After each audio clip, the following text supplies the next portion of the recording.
Nagpapatuloy ang inspeksyon at investigasyon sa milyong-milyong pisong flood control project sa bansa, gaya sa Oriental Mindoro kung saan may bumitak na dike. Narito ang report ni Mon Gualvez.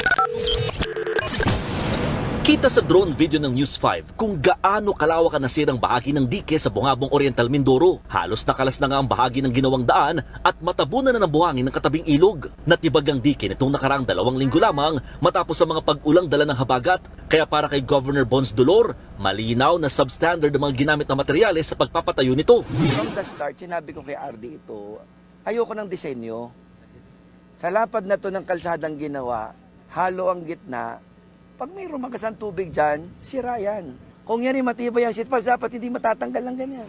Personal na inspeksyon ng mga tauhan ng Oriental Mindoro Provincial Government at ng DPWH Mimaropa ang proyekto. Dito pa, mas tumambad ang ilang pagkukulang.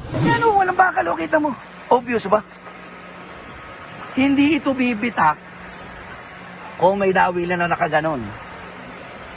Hindi yan bibitak kung ang dalawang yan pinagdudugtong ng bakal. Ibig sabihin, sinimento ng mabilis para ipakitang tapos, pero walang bakal. Isa sa mga pinakapinunan ng gobernador ng Oriental Mindoro ay yung kawalan daw ng mga makakapal na bakal dito sa flood control project. Imbis daw kasi na 16 mm yung sukat, halos 12 mm lamang ang nakita o baka mas maliit pa yung nandito sa lugar. Dahil dito, agad sinibak ng DPWH Mimaropa ang sangkot na project engineer at iba pang in charge sa palpak na dike. Tayo na po ay nagpapaimbestiga ngayon. At saka kung anuman ang lumabas dun sa investigasyon, wala rin po tayong sasantuhin. Sa Kalumpit, Bulacan, wala namang ulan pero hindi pa rin humuhupa ang baha. Completed na raw ang flood control project sa bayan base sa dokumentong hawak ng Malacanang. Pero ng aming puntahan, may 200 metro pang hindi natatapos. Contractor niyan ang St. Timothy Construction na una ng pinagpapaliwanag ng Malacanang. Sinisilip na rin ng Commission on Audit ang proyekto. Nang tanungin naman si Bulacan Governor Daniel Fernando kung anong alam niya sa mga malalaking flood control project sa kanyang probinsya. Hindi ko po alam yung mga project na ganyan dyan. Actually, nasa kanila po yan. Tinulungan ko pa nga ang DP eh. Dahil dito, iniutos ng COA sa lahat ng DPWH District Engineering Officers sa rehiyon na isumiti ang lahat ng dokumento kaugnay ng mga flood control project.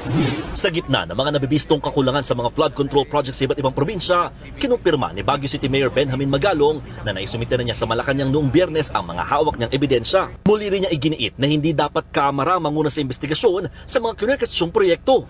Ang message ko doon talaga is, it should be a third independent party to conduct the investigation.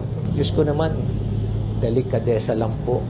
Dapat din daw magkaroon ng lifestyle check sa mga engineer at mga politikong iniuugnay sa mga flood control project. Nagbabalita mula sa frontline, Mon Gualvez, News 5.